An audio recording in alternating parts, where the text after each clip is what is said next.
You are listening to African Father in America podcast by Simon Javanokelo, live from Seattle, Washington, USA.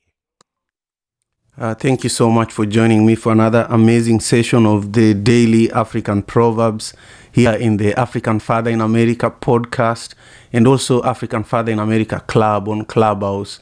And as usual, we are here with another amazing African proverb so that we can dissect it and learn a little bit from it.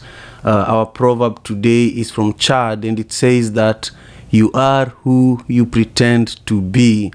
So, we want to look at this proverb and we want to dissect it and learn a lot from it. But, today I'm not going to do this on Today I am joined here by the incredible Gogo Rutendo Ngara, who is a spiritual leader and, just a really gifted human being. And Gogo Rutendo, how are you doing today? And where are you joining us from, by the way?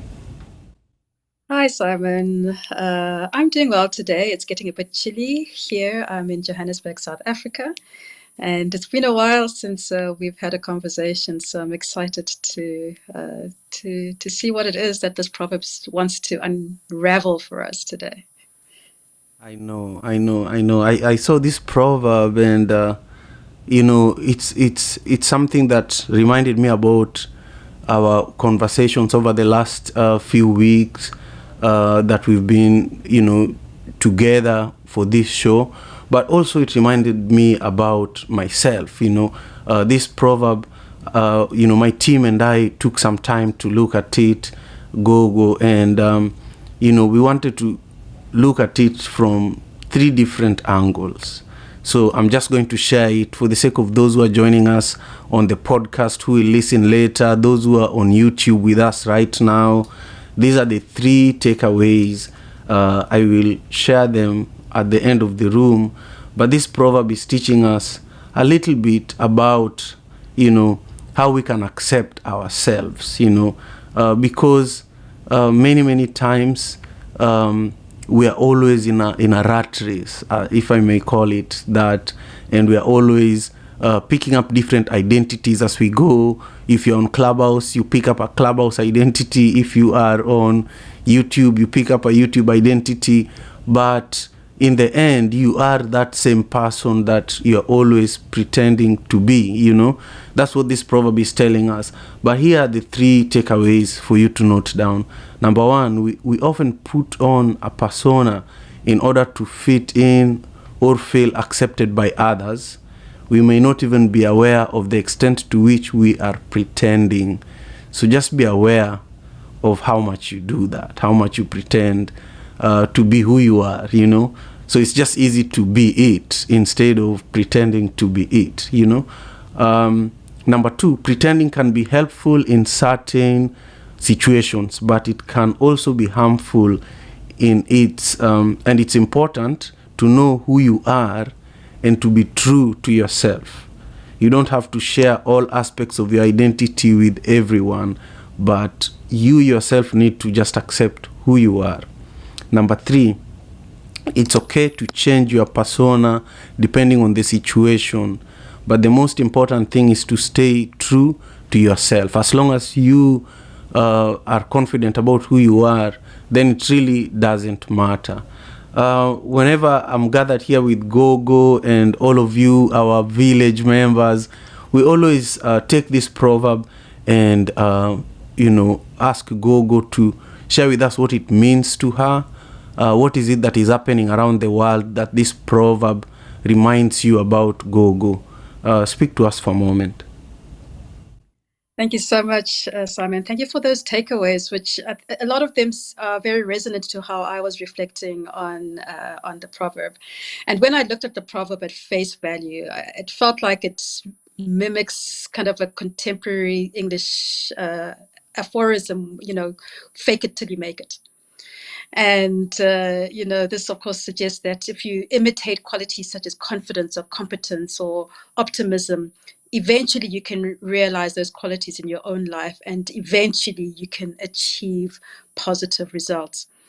And They say that this expression originated around 1973 with a song by Simon and Garfunkel, Faking It, where Simon says, and I know I'm faking it, I'm not really making it, but it seemed to advocate pretense as a route to eventual success if we look at it from that perspective.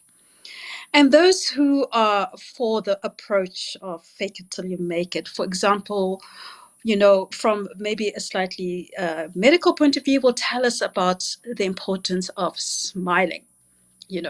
Now the world as we know it today is in chaotic flux, and I mean, with the pandemic, with increasing natural disasters, with the war, and all of these have a deleterious effect on society.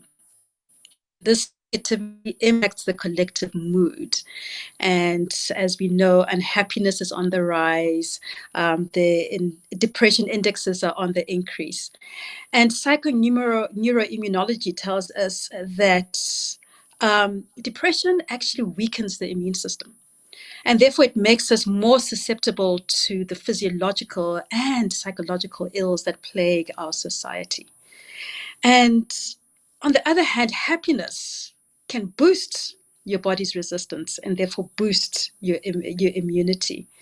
And so for those without, very serious major depressive disorders, we're told that smiling, even when you're feeling blue, even when you're feeling really down in the dumps because the world around you seems to be falling apart, that smiling can legitimately reduce the body's response to stress.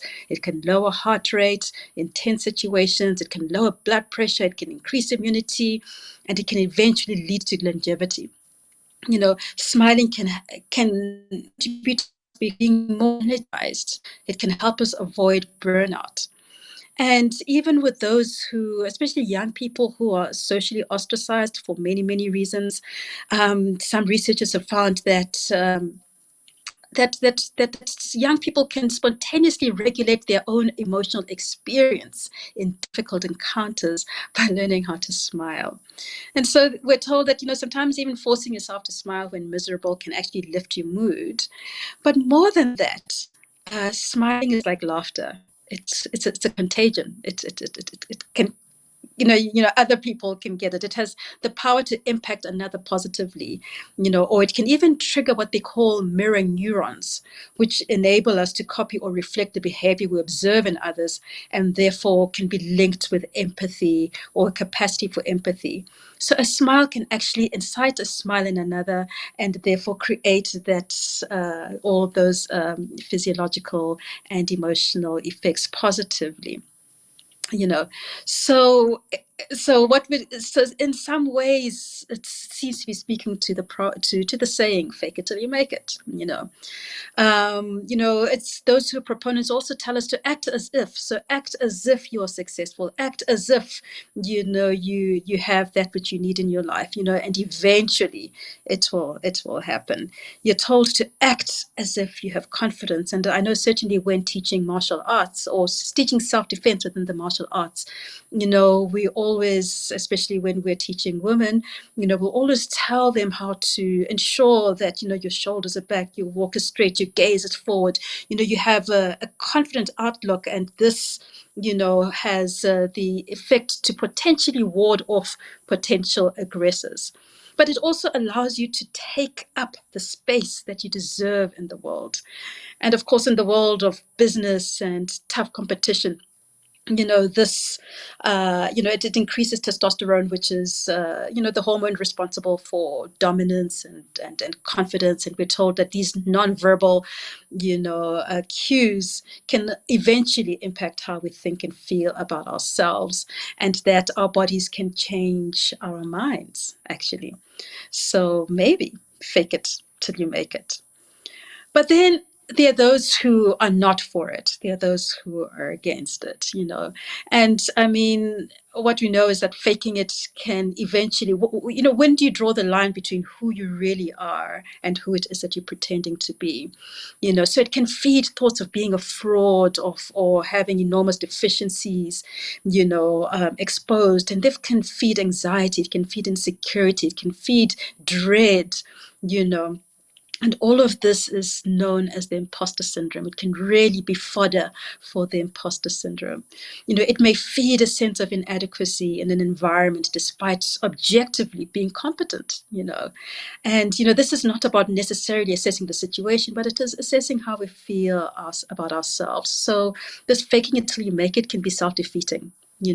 It's, essentially you keep affirming over and over and over that you're a fake. And this can be damaging, especially if one is already dealing with feelings of unworthiness, or doubt about who you deserve to be. But it can also diminish self-awareness. So if we're constantly pretending, what does that do to our own self-awareness? How do we actually get to know who we truly are? And so in this, we then can create false or unreasonable expectations. We can lose authenticity. And most of all, and you've alluded to it in the 3 takeaways, we can lose our sense of self. And I'm talking about self with a capital S and self with a small s. And when I'm talking about self with a small s, as a martial artist, we're told, you know, for instance, kung fu, actually, anybody can be a kung fu master, not just the martial arts, because kung fu is actually just hard work under limitations to master any discipline. So those who are against faking it till you make it say, don't fake it, just practice, build, until eventually you gain that competence and you gain that confidence muscle, and then you can eventually become that master at whatever it is, that kung fu, master of whatever it is that you're doing. So, in light of this, what is our proverb saying from an African perspective? I've just been kind of speaking roughly around fake it till you make it because it seems to speak towards, a proverb. It seems, the proverb being you are who you pretend to be. So I was curious as to what do our African ancestors say, and where do we see a concept of perhaps pretense being celebrated spiritually within an African context. And so I started contemplating masks and masquerades. And as we know, in our African, culture and spirituality, African masks are a fundamental part of, the ecology. They're used, spiritually, they're used in religious events, they're used in social events, they're used, to represent spirits or ancestors. They're used, to assist us in controlling the different forces in the community, be they beneficent or be they maleficent. They actually come to life in the dances, in the masquerades, and they're possessed by the spirit, who it is that we're supposed to be, working with. And some of them may combine human and animal features, so that they unite us with our natural environment, with nature, but also so that they remind us of what we are told in Ubuntu, that I am because you are. They allow us to be bonded not only with nature, but also with the spirit world, and therefore they allow us to have this integral relationship with all that is. And what we've said previously is all that is known as Nater from a Kemetic perspective, which is when you look at the etymology, is the etymology from where nature comes from. So what is it that we see when we see African masks? What is it that they evoke in us? What is it that they invoke in us? And are they about masking and masquerading? Or are they about something deeper than pretending? And is this proverb truly talking about pretense or pretending? Or is it speaking to us about having an affinity and having a cosmological adherence to principles that are innately within us? And this is that self with the capital S.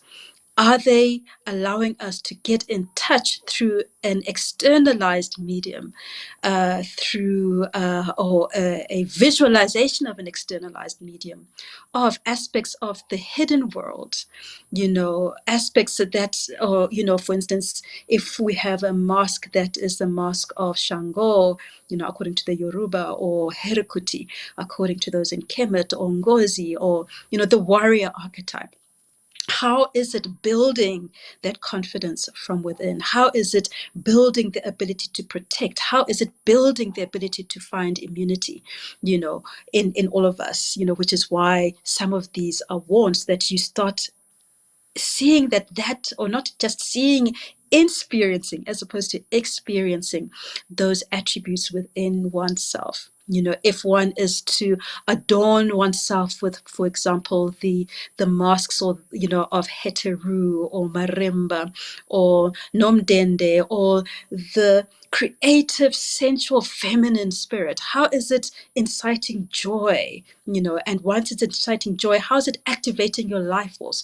Once it's activating your life force, how is it ensuring that your electromagnetic field is such that it's able to attract, or mesmerize, or attract the world around you into actual actual success, based on your ability to activate your inner joy. And we're told that joy is the engine of all success. If we're wearing masks, attributed to the feminine principles of Oset, or Nomkubulwane, or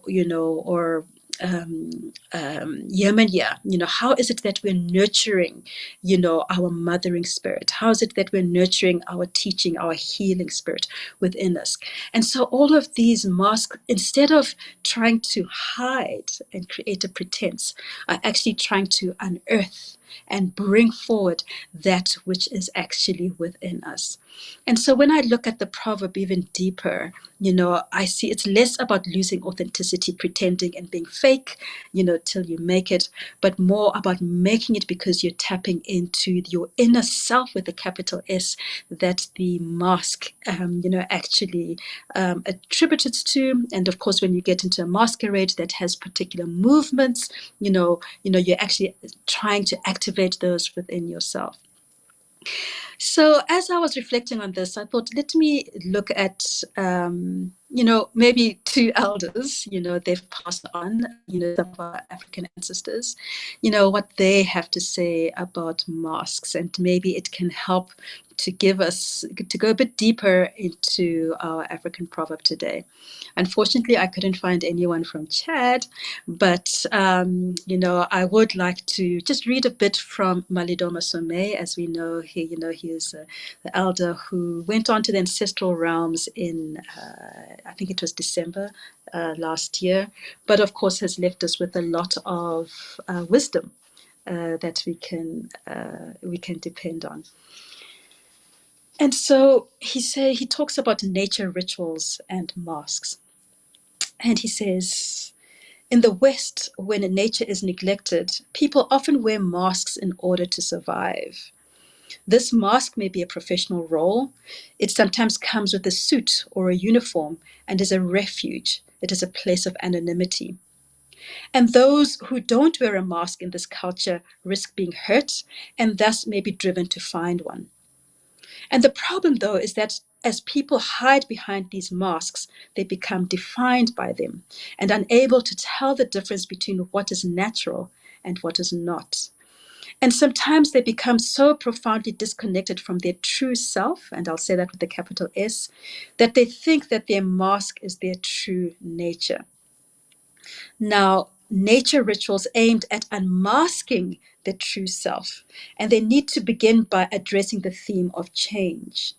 The goal is to allow people to relax, which will allow people to let go of their masks and to find out how it feels to be without a mask for a moment. Healing begins when the mask is released from the self, for people can't transform when they are hiding behind them. Talking is often inadequate for helping people drop their masks, and some of the best ways to accomplish this kind of change are through non-verbal forms of ritual, such as dance, and activities that evoke strong emotions. And this is what makes tribal communities rely so heavily on rhythm and dance. Rhythm is not entertainment. Rather, it is a tool to shake off the debris of one's unnatural masks. When one is not in rhythm, one becomes depressed. And likewise, depression or being estranged from one's natural magic shows in being out of rhythm. An Indigenous person can easily identify the mask someone carries by watching that person dance or play a drum. Music and dance are diagnostic tools that can bring out of hiding the parts of the body that are masked or that are being subjected to severe control by unnatural forces. The great majority of Westerners carry these constraints around the hips, the upper spinal column, and the face. And these parts of the body rarely participate in natural activities in Western cultures. Concerts attract people because of the energy of the music challenges the natural self to come out. If people are at a concert, or if people at a concert were to go where their feelings were trying to lead them, they would naturally burst into dance. Instead, more often than not, one is expected to refrain from spontaneity and to applaud politely. This is very hard on the spirit. The idea of listening to music or watching performers engage in spontaneous and frenzied rhythm and dance without joining is indeed unnatural. So, actual mask making rituals are another way to unmask the self. A group of people can gather, bring in the appropriate materials such as gauze, strips, and plaster of Paris or paper mache, Vaseline to coat the face, so the mask can be easily removed, but also paints and cloths and feathers and stones, or whatever decorative natural object one feels led to bring. The mask making process is ritualized with an opening invocation, where someone tells spirit of the group's intention to create masks that will allow transformation. These people may choose partners. One person applies the Vaseline or oil and then the casting material to the other's face, lets it dry and removes it, then they switch. And when the masks are dry, participants decorate them with a view towards bringing visibility to the kind of self that spirit sees when spirit looks at us. This requires drawing from the psychic self or the artist. As a result, the decorating of the mask is in itself a ritual in which the decorator is almost a trance state. And when everyone has finished decorating their masks, they go together to perform the sacred dance of masks. There is usually nothing prescriptive about the dance because each person moves his or her body in response to the newly discovered spiritual self. In fact, it is the spirit in the self who takes possession of the body and moves it. The cast that one makes of one's own face targets the true hidden self that lies within and that becomes visibly imprinted in the form of the mask. In the many mask making rituals that I have observed, people usually succeed in drawing out their natural self, allowing the mask makers to see and hold their own other. And more often than not, such masks bear a strange resemblance to animals, and especially when provided with a final decorative touch. This element of nature that mask highlights has a profound power in our lives. If we live a life that denies or ignores our true and natural self, we open ourselves to some of the most painful emotional and psychological problems that human beings can know. The magic of nature can help to break through our defenses and the habits cultivated over a lifetime. It can help us to drop our masks and to reveal ourselves and others, even for an instant, the nature of the person behind the mask. Meeting for the first time the person who lives behind the mask is usually a powerful and emotional experience. But from the point of view of the indigenous world, that is the person you came into this life to be.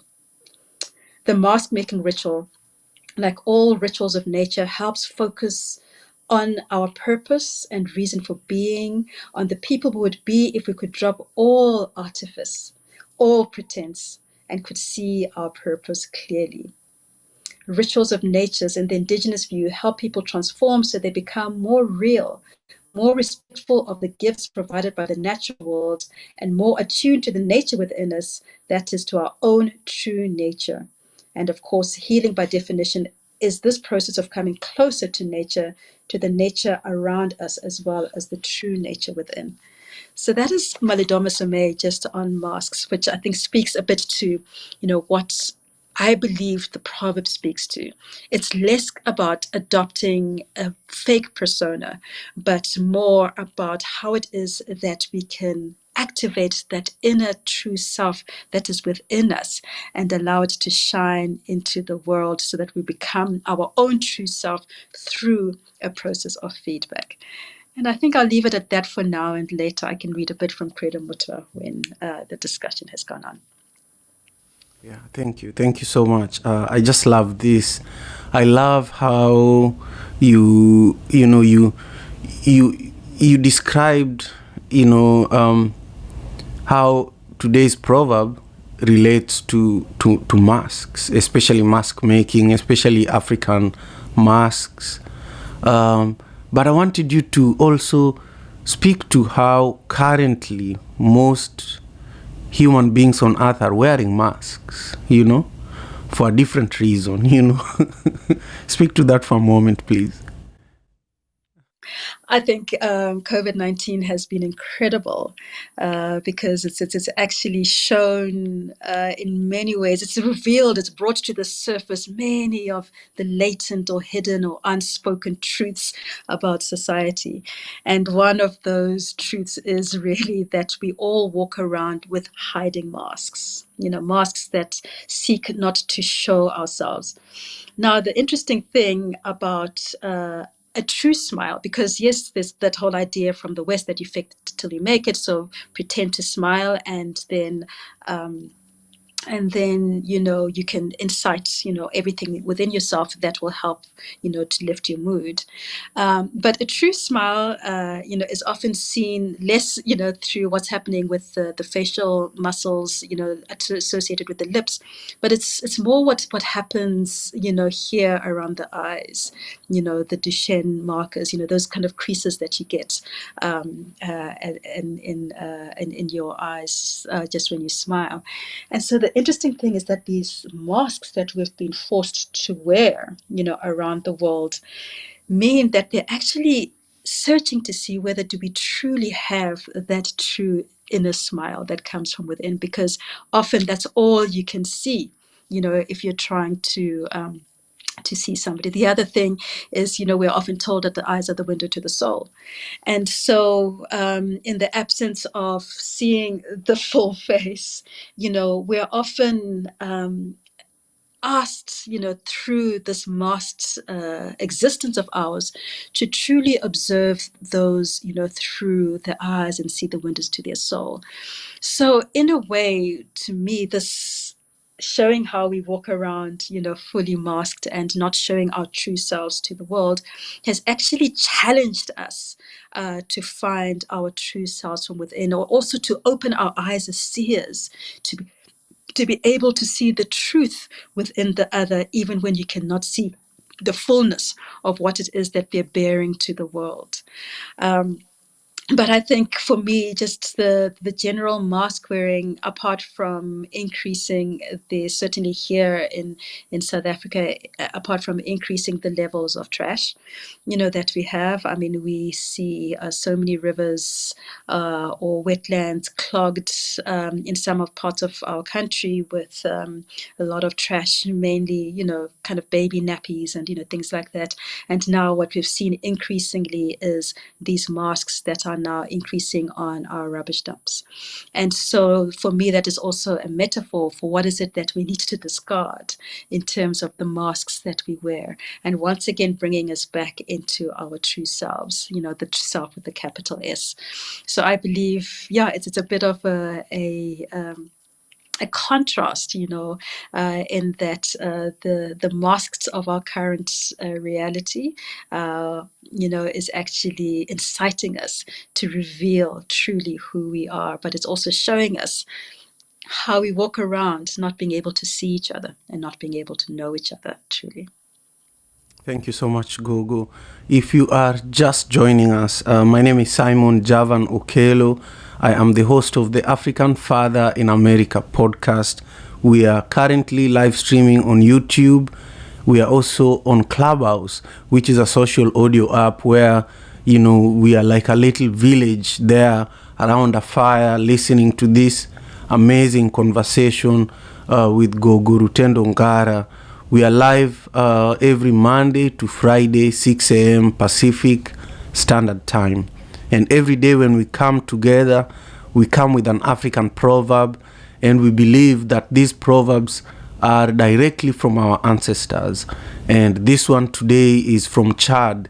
Our ancestors in Chad left us with a really, really amazing proverb that is, provoking a very beautiful conversation today that is relevant to the current masks that we are wearing, the African masks, but also it allows us to really reflect on who we are, instead of spending a lot of energy on social media, pretending that you're somebody that you're not. It's easier and it's very, very healthy to be who you are. And I love how Gogo Rutendo was speaking about smiling, and how when you're smiling, even when you're wearing a mask, people feel it. People do not need to see your face to know that you are smiling. And also, I just wanted to share a quick story. Before I do that, I do want to invite everyone who is in the Clubhouse room with us. Please take a minute, share this room with your community members, and also invite your community members. Invite 3 to 5 people to join us for this conversation. If you can, join us on YouTube as well. The link is at the top of the room. I would love for you to subscribe to my channel and join us there so that you can be able to see Gogo Rutendo Ngara and myself as we are there live at this moment.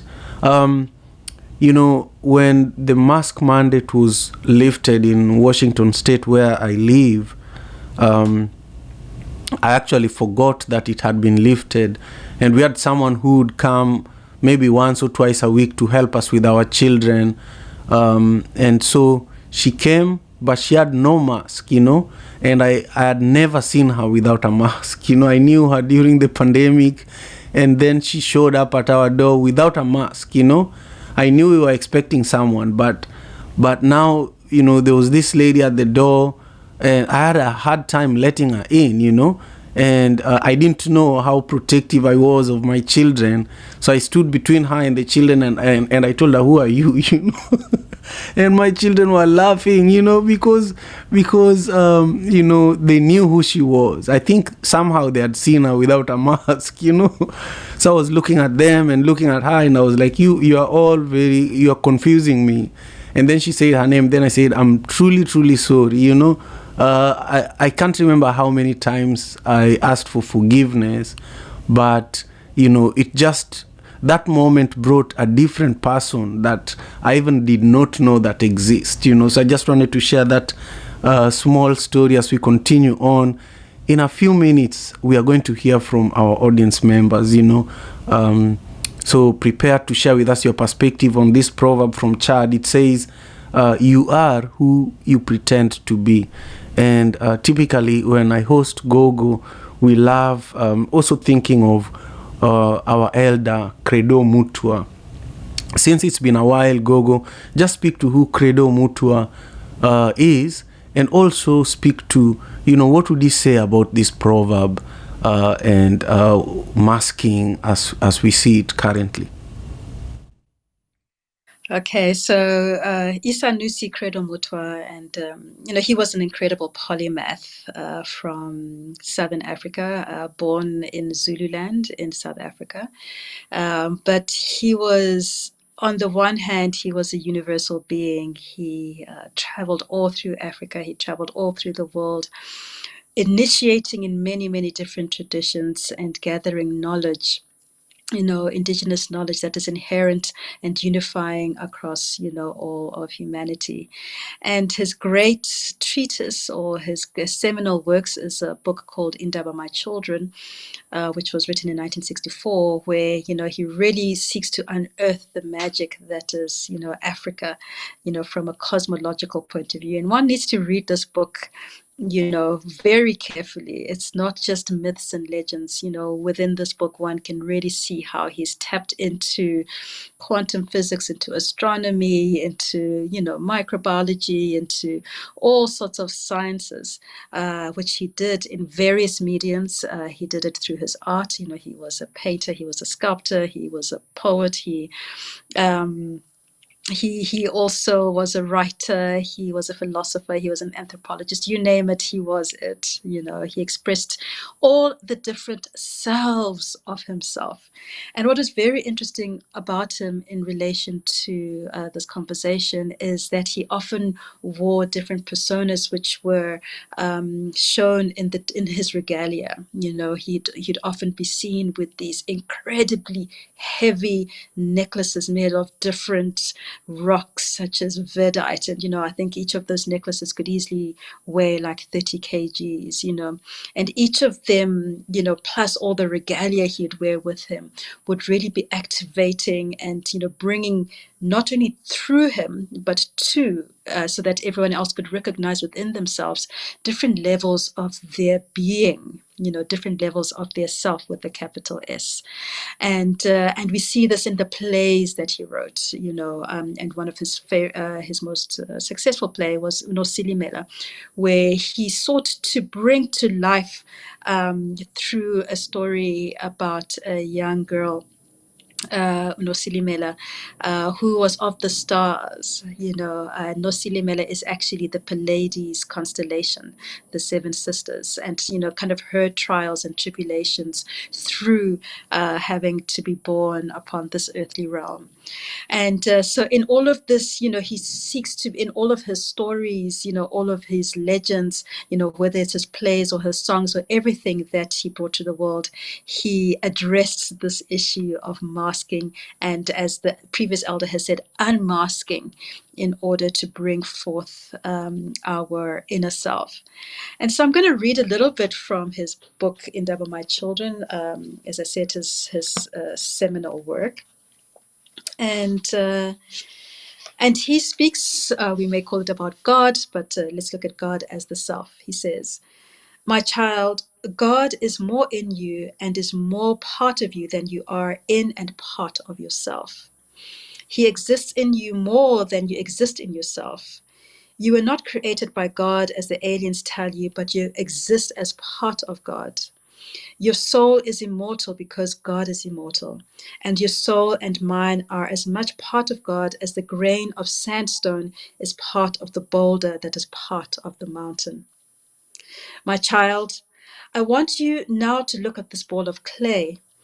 This ball of clay is known as the ball of instruction, and was first used generations ago by the great ones of the mother nation known as the Batu, from whom we all sprang, to instruct those whose duty was to carry the flaming crescent of our beliefs on into posterity. This ball has another ball inside it, and that one still another smaller ball inside it. There are 7 balls within each other here, where you only see the outer ball. And this, my child, is the ball that symbolizes all our knowledge and our beliefs, that everything under the sun is but part of something greater still. This ball, my son, is our symbol of infinity. You will want to know what God looks like and how he would be interpreted by your eyes and your brain were you to see him. But my child, other than that we know he exists for the very reason that we ourselves exist, we do not know for sure, and we must never try to know for sure. No man can ever see God and live or understand what he has seen, for God is such that his very essence, his very being, and his very shape would be beyond the interpretation of the human eye and the human brain. We can only guess. And the oldest guess at the possible form of God is that one you must go and touch in the land of Swazi, where your hair begins to turn grey according to the law that binds all of the chosen ones. The other one is in the land of the Botswana, and you must never let death close your eyes before you touch with your hands both those symbols of eternity. These symbols are the red and white simbiti wood, which is a sacred wood that can only be used in carving of very holy things and images. Both these carvings show God as shaped like a great canoe with a human head at the stern and a human head at the prow. These heads are both looking up into the heavens, which is a sign that God continues into infinity and has neither beginning nor end. Riding in the canoe is an image of a woman which symbolizes the great mother, the ultimate feminine creative cause of all, and a symbol of the bisexuality of the most ultimate God. The body of the canoe stacks on the back of a carved wooden crocodile without a tail, and this shows that God is neither evil nor good, neither life nor death, neither merciful nor cruel. God exists, but as far as we know, for no reason whatever. God is neither beneficial to us nor interested in us in any way. The other representation of God is that which shows a figure which is neither male nor female, with a back and neck and a backward facing head growing out of the top of its forward facing normal head. The larger forward facing head symbolizes that God is already ruling supreme in the future, just as he's ruling in the present. While the one head on top that looks backwards symbolizes that God is ruling also in the past, as he does in the present and in the future. And in ancient times, such figures were carved at the top of long poles that were then buried in the center of the village clearing. And this pole was used to measure the time of day from the shadow it casts. And so he goes on as he writes about how these masks, are created by many of our indigenous cultures in order to bring to life the true self that is the God that we are a part of, and the same as a teaspoon of seawater is to the ocean. We are to the great supreme and the great expanse. And so this would be what it is that you'd see in many of his sculptures, in many of his plays, in many of the masks, that he created in order to bring to life that which truly is. So ultimately, a mask, a true mask from an indigenous perspective, is that which unearths, which unmasks as opposed to hides. It's one that reveals as opposed to one that conceals. I really appreciate that, Gogo. Another aspect of Credo Mutua, that I learned today that I've not heard you share before is how he wore regalias, how he wore multiple and sometimes heavy necklaces with different meanings, how he showed up, and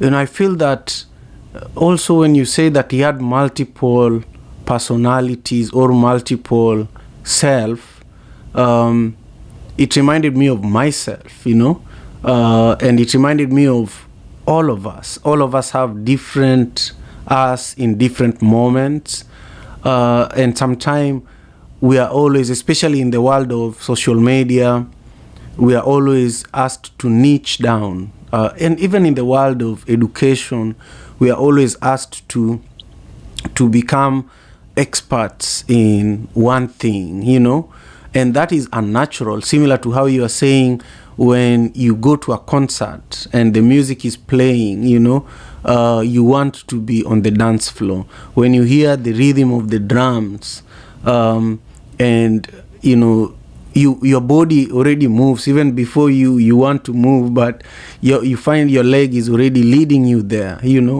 so I feel that before we hear from our audience members, I just want you to speak to the importance of accepting the multiple aspects of who we are, and embracing it fully. No, absolutely. From an African indigenous, perspective, when we see different so-called deities, or they're all archetypes that represent, the different aspects of who we are, and showing that there's a multiplicity of what we can tap into. In terms of our personality, and I say person because of sound, that which is created of sound. And this is not, I'm not advocating for kind of, psychiatric, disorders or psychological disorders, but I'm advocating, the ability to realize that there's so many different aspects of who we are. Now, I know what you were talking about. For instance, growing up in Zimbabwe, we were always told school, well, as we came towards our final schooling years, that we had to make a choice whether we are artists or scientists, and you couldn't be both. Apparently, so you had to already streamline your educational preferences according to these very hard sets about you can only be that and not that. And yet there were those of us that felt we danced in all spheres, but we were forced to have to make a decision in one side or the other. And this forcing into one discipline or one silo, as opposed to the multiplicities of the human experience that we are, actually has serious psychological impacts, on one's sense of self, leading to the need to start pretending, or, the as you said, being pushed into this silent niche is that we try and find ourselves into, as opposed to the multiplicity of all that we are. And when we go into, the cosmology or the meaning of Ubuntu or Untu is present in everything, and we are Untu, so we have the ability to tap into all these multiplicities. So in our African, cosmology, when we see different deities, each of these deities, each and every one of these deities are pointing towards the potential to activate that principle and that archetypal principle within ourselves. And sometimes it may be the warrior, and sometimes it may be the nurturer, and sometimes it may be the leader, and sometimes it may be the seer, and sometimes, it can be the organizer. Sometimes, there are so many aspects to who we are for the full human experience. Thank you, Gogo. We one day we need to just have a longer conversation, but I think it's coming up during Africa Day. So towards the end of our time together, I would love for you to speak to your segment during Africa Day, which is around African spirituality. For now, I want you to just take a few notes with what our audience members are going to share, what they heard you say, what they think about this proverb from Chad. The proverb says, you are who you pretend to be. So let's hear from Bibi and then Io, and we'll go all the way to Menaka, and then we'll come back to you, Gogo. So Bibi, where are you joining us from, and what does today's proverb from Chad mean to you? Good morning, Simon. Good morning, Gogo. That was really beautiful. Hi, Jay. To me, when I was listening to it, a lot of things came rushing through my mind from the accident and up to now. But it's like I'll have to say I remember after my accident when I was fully awake. That was like I think it was 2 weeks after the accident to be exact. Um, a new personality kicked in, and that personality wasn't the personality that I am right now. And for some reason, that um, personality that kicked in, I would have to say, she was like a Wonder Woman or Superwoman, and she had this amazing energy, and she was not the kind of person that was just gonna sit still. And I remember after I started therapy, like months later, like when I came home, I was looking back at my healing journey, and I was like, oh my gosh. And I remember when my physical therapist used to tell me that I need to slow down, um, I need to calm down. It's like they felt like I was this horsepower horse that had so much energy that they had to pull the rein to calm it down, because that personality that took over, she was different from me right now. Because I feel like I'm mellow majority of the time. I'm very calm and stuff, but that personality was completely like she was full of energy, and I feel like honestly she was one of the reason why I physically healed faster than I did. But after I started therapy, I had to calm down a little bit because with the way she was moving, she was super fast and stuff, but I didn't want to come back to where I had to re-heal all over again if I had gone super fast and energetic and cracked my legs or whatever was broken, then I'll have to start therapy all over again. So I had to calm down, and that's what it reminded me of as Gogo was speaking, and I was just smiling here. And definitely about the masks, I feel like we wear plenty of masks to fit different personalities in our lives, and as you get older, you start being aware of of the different masks, and we end up choosing which fits for the purpose or specific place we're in. And as far as the proverbs, I read something. I was reading a book, Advice Not Given, and one of the phrases that I found was buffaloes and cows, they look alike from far, but if a cow is pretending to be a buffalo and be in the herd of the buffalo, you can tell the difference um, when a storm is coming. When a storm is coming, a cow will run away from it, but a buffalo will run towards it. And that made me thinking that that's how we are sometimes in life. It's like you can either face the problems that come at you head on, or you can run away from it. And that's how you can tell the difference between a cow and a buffalo. And I think that's something, I mean, to me, that stuck with me. I was like, wow, that's amazing. And it comes back to fear and people pretending to be something that they're not. But that's really you pretending to be. It's like if we're aware of who we are, then we can face that person and gain the strength that we need to move on through the storm. And with that, that is my take. Thank you so much. Thank you very much, baby. I just appreciate your perspectives a lot. I had so much to say about it, but I'll hold off for now.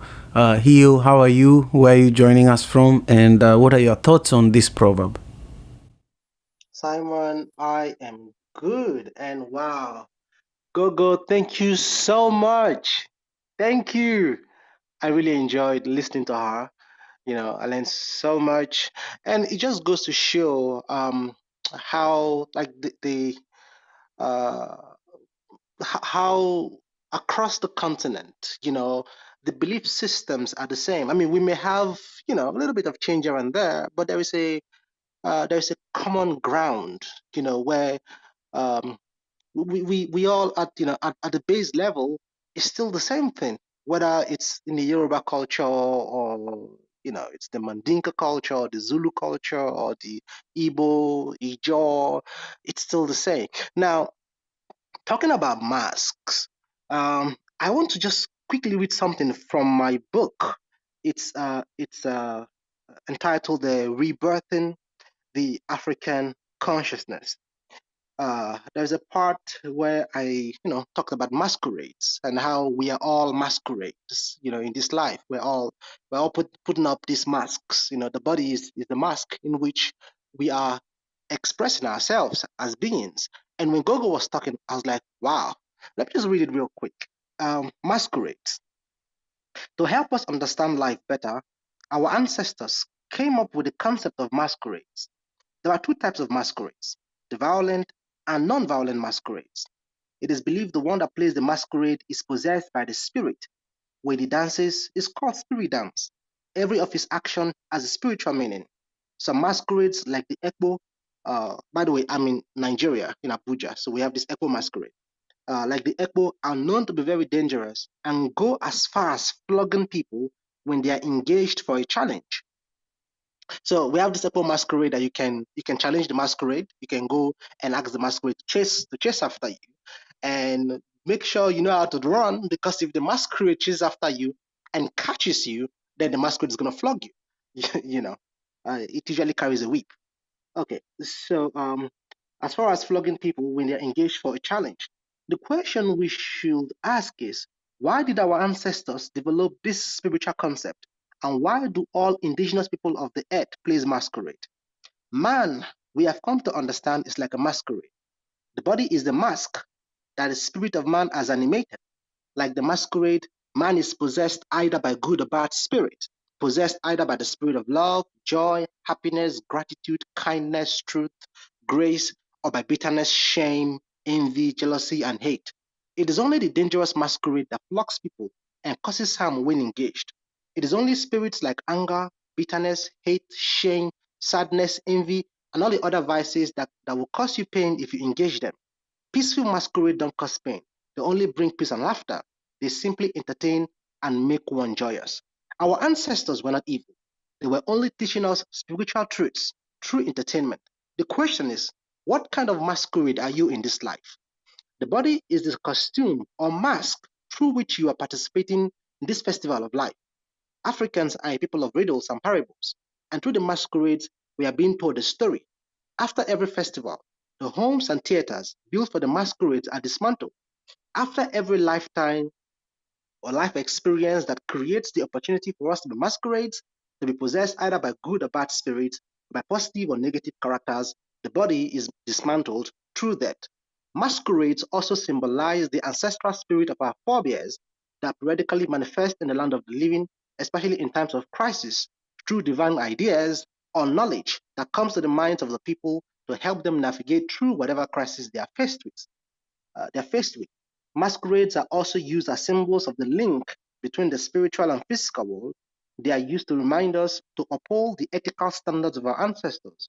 Also, it is believed our ancestors who have ascended to the heavenly realms or dimensions do visit us once in a while wearing masks to cover their identity.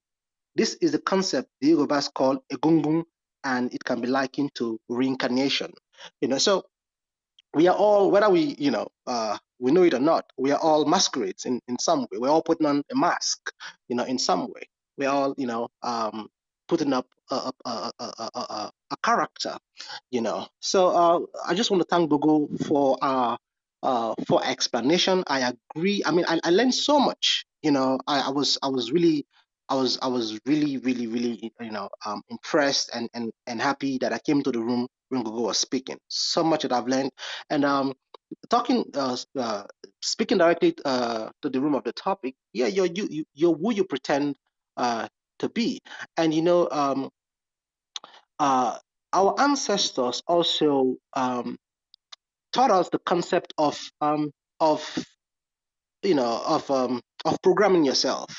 There is a deity called Olokun. Olokun in the Yoruba culture is the ocean. She's the ocean deity, and she actually symbolizes self-programming.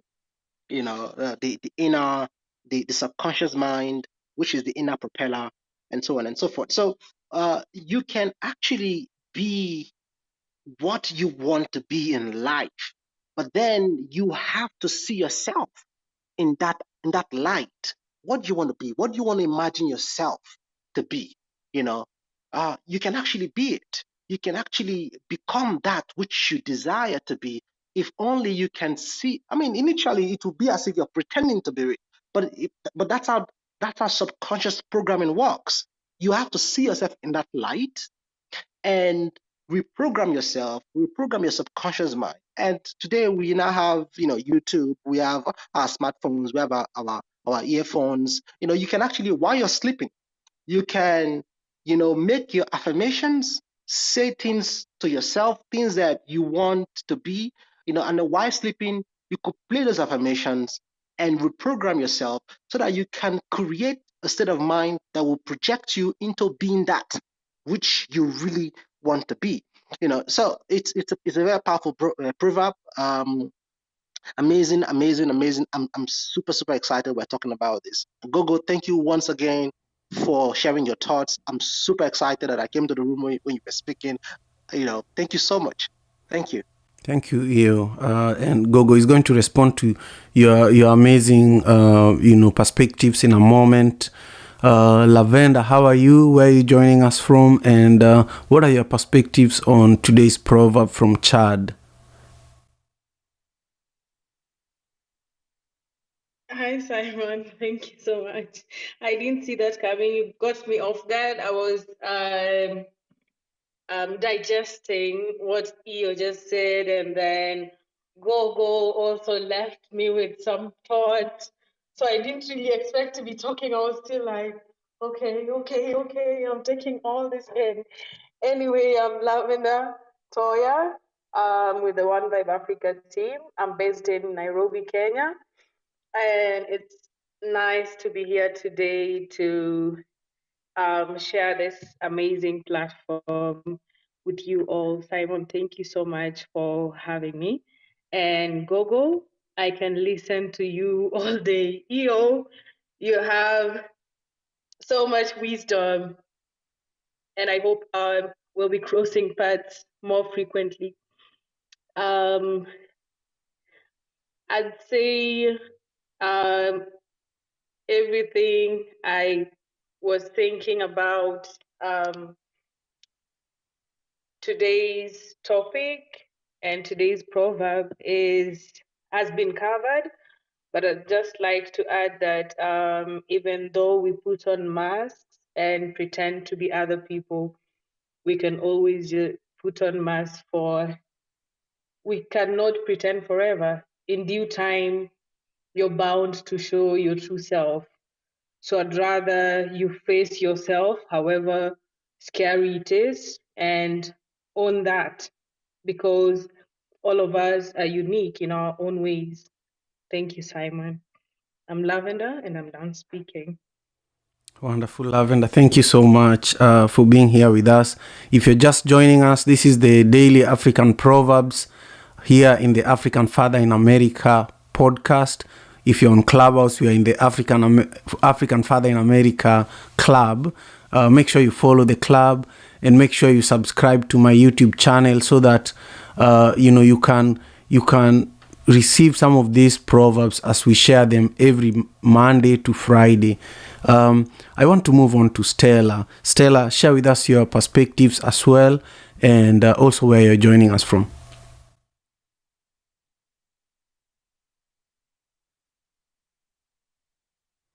Hey Stella, I know you're probably talking, but I can't hear you completely today.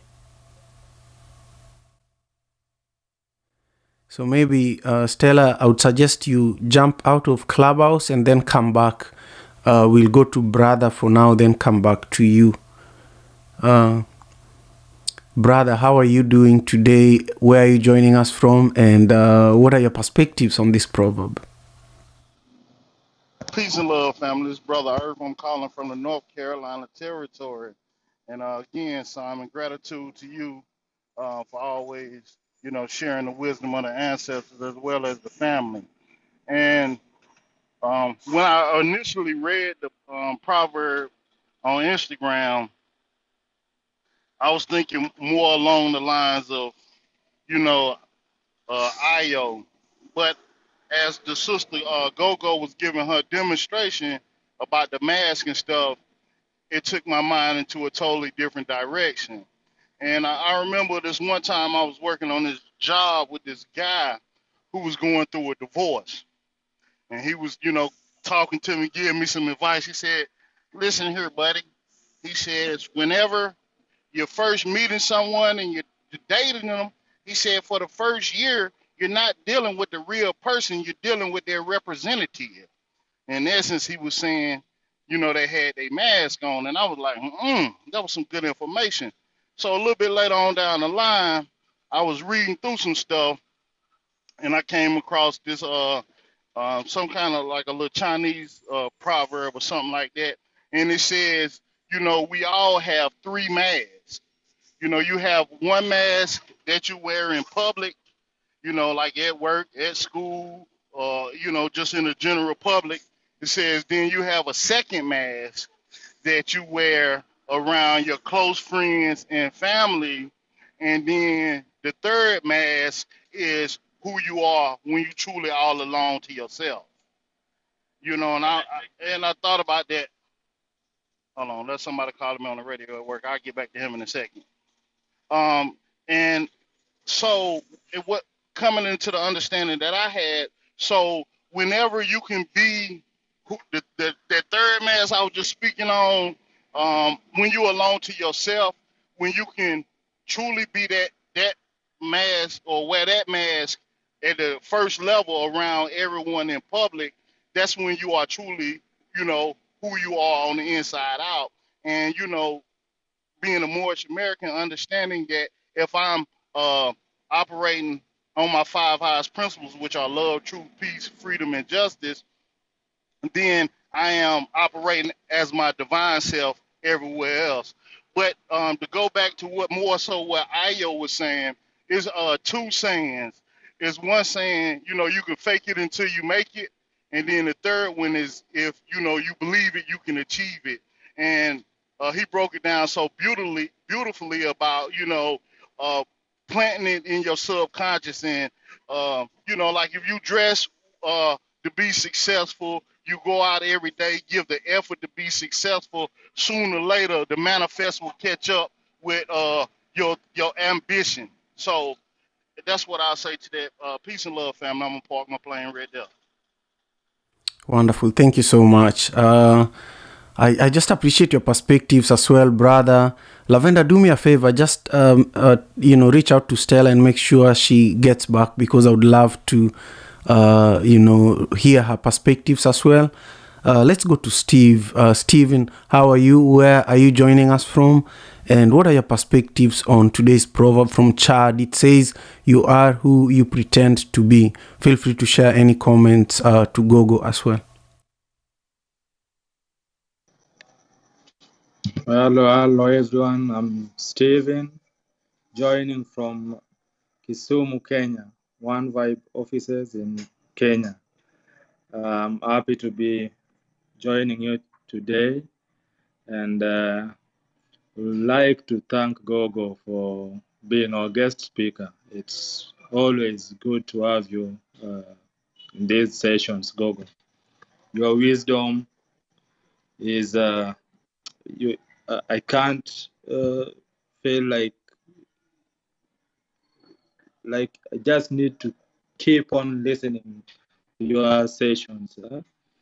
And my understanding with today's proverb, what was coming in mind was you become that which you think. If you think, if you undermine yourself, you'll always feel low and infringe yourself. If you feel like you can't achieve some goals, you'll always be in that level where you put yourself. And you are who you pretend to be. What comes in mind is what you think of yourself. That is what at the end of the day you'll become. If you perceive yourself as being somebody great at one point in your life and you work towards that greatness, then you will achieve your goals. So whatever goals we set, whatever limits we want to achieve, if we push ourselves towards those limits, we'll definitely achieve and become whatever we want to be. And thank you, Simon, for having me. Thank you so much, Steve, for your perspectives as well. And I want to go on to our brother Thoth. Thoth, how are you? And what are your perspectives on today's proverb? Good morning, Simon. Good morning, everyone. Gogo, I literally came in when you were almost rounding up your reading, and the little I heard was very beautiful, and I appreciate you for that. And my brother Iyo, I'm Nigerian, and I do understand what the masquerade Ekpo means because as a kid, I grew up in the southern part of Nigeria. I've also been chased by that masquerade called Ekpo. We call it Ekpo Calabar. So that was funny to me.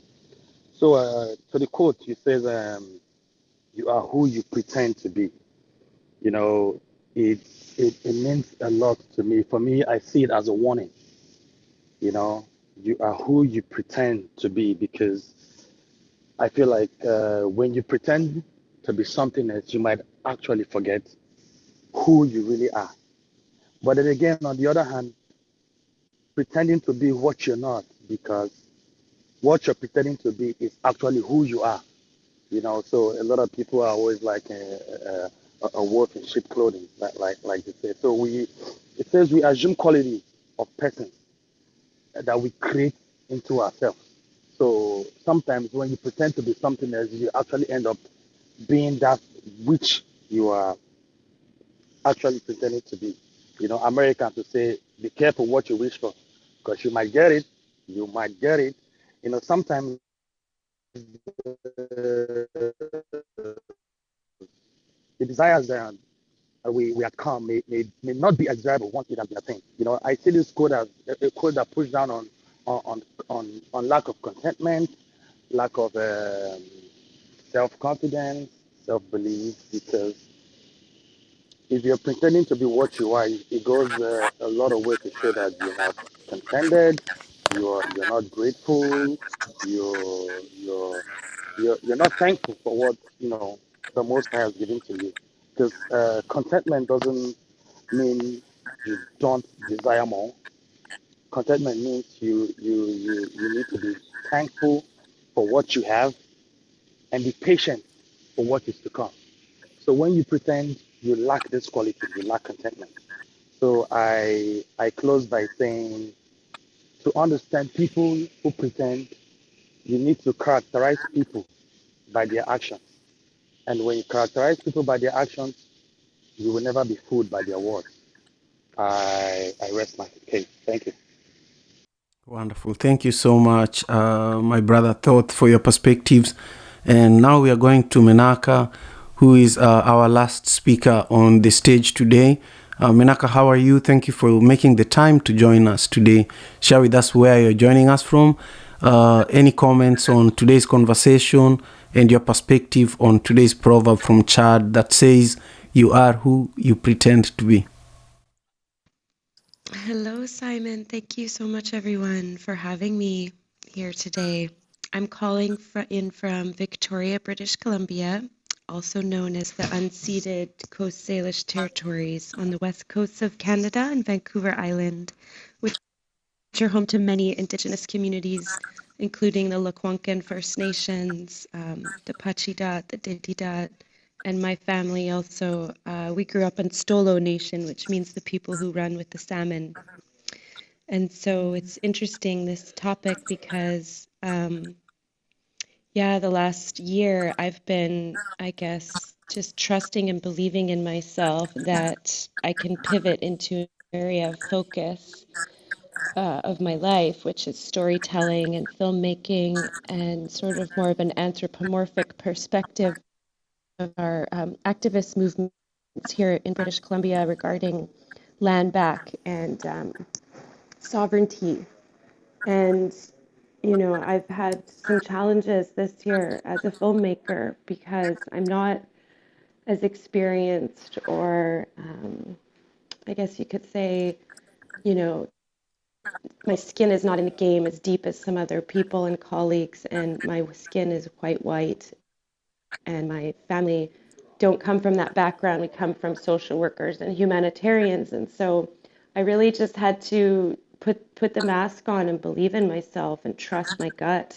And I have made films before, but the content in which we're filming is very sensitive, regarding my ancestors are part First Nations and way back part West African, and so it's a lot about reparations and the harm that's happened to our Indigenous communities here, and storytelling, and some of the police brutality. So it's been really challenging work, I would say. But I find that these teachings help me so much. Like I did live in Asia and I did spend some time in South Africa, and the mask wearing is a big part of the culture there, dancing, um, playing different roles throughout life, and also honoring the different times in our life. Right now, I feel like I'm stepping into those wisdom years. And so sometimes I put a mask on as if I'm a child and I can play, but really there's a wisdom keeper there. So, yeah, I feel that this is a very important teaching. I'm not one to fake it till I make it. I just have a strong, fixed conviction of faith in humanity and our ability to overcome struggle. And that sometimes when we step out of our comfort zone, or we try something new, or we put on a mask, it allows us to tap in maybe to something a little more spiritual. And so for me, that's walking the path of a listener right now and trying to have empathy and compassion while we're also sharing with the world. So yeah, I'm just feeling a little somber today. It's 7 a.m. We have to go back to the blockades and do some more filming. Some people are going to jail for protecting ancient trees, which our indigenous elders taught us. These masks and this wood and the canoes, they're in our DNA. And so without this relationship with the trees, we wouldn't be here. So I'll just leave you on that note that the trees and the masks come from these ancient forests here. And it's a really big part of the culture, actually, and almost I would say a rite of passage for some. So yeah, I love this conversation. I love the topic. I love being called out on my BS. So I welcome all the love and support and so much deep respect for Africa. And I pray that I can make it back one day. So in the meantime, thank you for sharing this deep wisdom. I appreciate it so much. Thank you so much, Menaka, for making the time. And today's session has been really, really amazing. It could not be, complete without you all who contributed your voices to the conversation. And now we are back to you, our wonderful guest, Gogo Rutendo Ngara. Summarize what you had in the room for us. Thank you so much. I apologize that I dropped off for a second. I had a few technical problems, but that's part of our dark mask here in South Africa. Thank you so much for the incredible insights, and I think just the richness that has come through from how this proverb has been unearthed and unmasked is really amazing. And I just wanted to comment on Bibi, Sister Bibi. For me, it sounded like the personality is, we would know her as Sekhmet, like almost if we were to give her a name, that so-called took over. And I'd like to, challenge you, not to say that she didn't take over, she just was ignited from within you. And that, she's always, she's always accessible to you in as much as the similar kind of deity that Theo spoke of when he spoke of Olokun, which is kind of the very mothering, self-programming. He spoke about the self-programming deity, the one of the oceans. And, here we'd call her Nom Kubulwane. And she's the one who takes us into mediumistic trance, because it is that mediumistic trance that allows us to be able to program, ourselves, and in order to be able to transcend. And we can also tap into the fiery Sekhmet energy at any time that we wish to, and wear that mask of this bold warrioress with the lion mane and, with the sword. But at the same time, we can wear the mask of 100 breasts and feed, all the children. And those are all within us. We're able to activate any one of those within us at any particular point in time. And we can do all of this through the mediumistic trance that Theo spoke to in terms of the self-programming. And what I really loved about all the incredible, I couldn't repeat what Theo said and what he read about what he wrote about the masquerades. Thank you so much, brother. What I really loved is about the dismantling of the masks after the ritual. And I think that is such an important part, that, things are dismantled so that they can be rebuilt in a different way, the next time. And so we're in a constant state of evolution. And, this is what I really grabbed out of what Brother Theo spoke about, and just on what Sister Lavender spoke about. I was reminded, when she said, we can't pretend forever. We may wear some masks sometimes, but we know we cannot pretend forever. And it just reminded me of, in martial arts, certainly the martial arts that I've done, traditionally one was first taught a weapon, a very simple weapon, and then eventually you started so-called being in combat bare hand, and the idea is that after a while you actually learn to become the weapon. The weapon becomes you. So it may be the gwyn, kind of the staff, it may be a sword, but after a while it becomes you, and you're able to embody that within yourself. And so the masks that that we ritually wear, or are ritually available to us within African cosmology, ultimately they become us, because they were literally just emulating aspects of who we are. I think, brother, my sound was really going haywire at the time, but what I got out of what he shared with us is that ultimately we need to align all our masks, and when all our masks are in alignment, then we have found our true self. And what our brother Toth was saying, was that actually then it is, how do we experience the mask wearer? We've been speaking about us as being the mask wearer, but how is the observer experiencing the mask wearer? And what mask do we then have to embody in order to meet the mask that the other is wearing? So I think there is also the relationship between all the different masks that we are aware of. And it's funny, to my sister Manaka, thank you so much for all the work that you're doing in terms of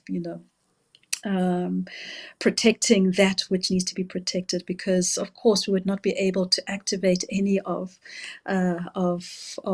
these if we do not have the nature that is so abundantly available to us, but has been so desecrated through our modern world. And I think the world as we are in is going through a massive rite of passage, and we also need to look at what our collective mask is, and what is the story that this collective mask will tell to the future. And of course it's through the work that you're doing that we might have some trees in the future that will be able to pass on those stories to our future generations. So gratitude, to everybody in the room for all the perspectives. I'm really nourished by the conversation today. Thank you so much, Gogo. Before you close it out for us, I just want to recognize Delano Johnson and just, give you the mic, Delano, to say hello. We were just wrapping up and I saw you join us. I haven't heard your voice in a while. How are you and where are you joining us from? Oh, my friend. Oh, man, I'm so sorry, man. I'm just missing you guys. Yeah, it's been a while. I thought about you and wanted to come in one of the rooms, and so I had this opportunity to jump in here. I love this. I love this thought. You are who you pretend to be. We were just talking about the science of the placebo effect and how that actually tricks the brain into creating the environment to heal yourself. So truly, this brain of ours works wonders that we still haven't, with all our modern civilization tools and advancements, we still haven't scraped the surface of ancient wisdom. And that's one of the reasons why this room is so important to this community, to make sure that the voice of our ancestors is always heard. So always so grateful to be in this room, Simon. Thank you so much for holding it. My name is Delano, and I've spoken. Thank you, my brother Delano. I also miss you, and I miss being in your spaces and, being a part of the amazing work you do. Time is going to align, and we are going to also connect by phone outside of Clubhouse and build. And congratulations again, on being a newlywed. Yes, sir. Yeah, my brother. 129 days in. Sorry, 130 days in now. Wonderful. And, just so you know, we are hosting Gogo Rutendo Ngara, who is an amazing leader and, a special guest for us here every Thursday. Gogo is an evolved spiritual leader based in South Africa, but originally from Zimbabwe. And she's just a gift for me and our village here. So Gogo, I would love to just pass the mic for you to share with us how we can stay connected with you, and if there's any closing remarks that you have before we end our session today. Thank you so much, Simon. Well, just to say, you had intimated that you had invited me to be part of the One Vibe Africa's Africa Day celebration. And the plan is for me to come through with some of my colleagues, my brothers and sisters, who are exploring Indigenous African spirituality. But what we would like to do in our segment is to show that African spirituality is not just a cognitive process. It's not just something we do, we talk about, or talk through, but it is also experiential for it to be truly true. And so I have got a lovely mix of friends who would like to introduce into the space for that 2-hour segment. So looking forward to connecting with everybody then and seeing, what magic can evolve. Thank you so much. Thank you so much, Gogo. I feel so good. I feel so good. When we were beginning this session, I didn't even have a voice. I'm under the weather, but right now, my energy level is like that spirit that took Bibi and helped her with the healing process. So I just feel good, and I'm grateful to you all for being with us on Clubhouse. From Delano. I do see Stefan and Jay and Roger. Thank you all for making the time. And also to, the amazing speakers that contributed today. Thank you very much. To everyone on YouTube who joined us for the entire session, I also truly appreciate you. Make sure you subscribe to my YouTube channel so that when we have these sessions and when we have Africa Day with Gogo, you can also catch it. With that, I am grateful, and we'll see you tomorrow, 6 a.m. Pacific Standard Time. Thank you so much, Gogo. Thank you so much. African Father in America. Hey, you. Sorry, go ahead. Yeah, Gogo, is she on Clubhouse? Is she on Instagram, on Twitter? Or do we have to wait until Africa Day for us to hear her talk next? Send me a DM and then I'll be able to connect you with Gogo. Send me an Instagram message. I will message you on Instagram right away. Yeah, do that. And then let's also talk about Africa Day. There's a sign-up form. I'll send it to you. Then you can sign up and hopefully join Gogo's segment if there is still space there. But I'm grateful, and we'll stay connected. Thank you, Gogo. This room is not ending today. Okay, take care, guys. Thank you. African Father in America. Tujikaze, tujikaze, jikaze. Tujikaze, tujikaze, jikaze. Africa, tujikaze, tujikaze, jikaze. America. Tujikaze, tujikaze, jikaze. You are listening to African Father in America podcast by Simon Javan Okello, live from Seattle, Washington.